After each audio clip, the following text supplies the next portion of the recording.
ಮಲಯಾಳಂ ಅವರಿಗೆ ಸಿನಿಮಾ ಮಾಡಲು ಕಥೆಗಳೇ ಬೇಡ.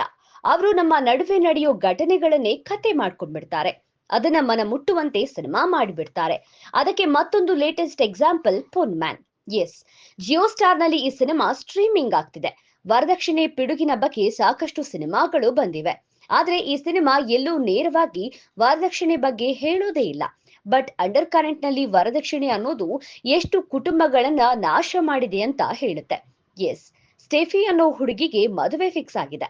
ಮದುವೆ ದಿನ 25,000 ಚಿನ್ನ ಹಾಕಬೇಕು ಅನ್ನೋದು ವರನ ಕಡೆಯವರ ಬೇಡಿಕೆ. ಸ್ಟೆಫಿ ಅವರ ಬಳಿ ಅಷ್ಟು ದುಡ್ಡಿಲ್ಲ. ಆಗ ಅವರ ನೆರವಿಗೆ ಬರೋದು ಪಿಪಿ ಅಜೇಶ್. ಚಿನ್ನವನ್ನ ಕೊಟ್ಟು ಮುಯ್ನಲ್ಲಿ ಬಂದ ದುಡ್ಡನ್ನ ಕೊಡಿ ಅಂತ ಹೇಳಿರ್ತಾರೆ.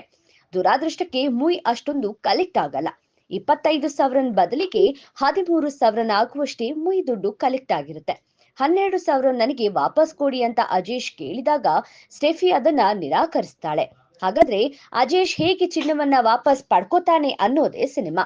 ಇಲ್ಲಿ ಯಾರೂ ಕೆಟ್ಟವರಲ್ಲ, ಆದ್ರೆ ಪರಿಸ್ಥಿತಿ ಹೇಗೆ ಕೆಟ್ಟವರನ್ನ ಮಾಡುತ್ತೆ ಅನ್ನೋದನ್ನ ಹೇಳಲಾಗುತ್ತೆ. ಹಾಗೆ ವರದಕ್ಷಿಣೆ ಅನ್ನೋದು ಹೇಗೆ ಕುಟುಂಬಗಳನ್ನ ನಾಶ ಮಾಡುತ್ತೆ ಅನ್ನೋದು ಸಹ ಇಲ್ಲಿ ಹೇಳಲಾಗಿದೆ. ಅಜೇಶ್ ಆಗಿ ಬೇಸಿಲ್ ಜೋಸೆಫ್ ಅದ್ಭುತ ನಟನೆ ಮಾಡಿದ್ದಾರೆ. ಹಾಗೆ ಸ್ಟೆಫಿ ಗಂಡ ಮಾರಿಯಾನೋ ಆಗಿ ಸಜಿನ್ ಗೋಪು ರಗಡ್ ಆಗಿ ವಿಜೃಂಭಿಸಿದ್ದಾರೆ.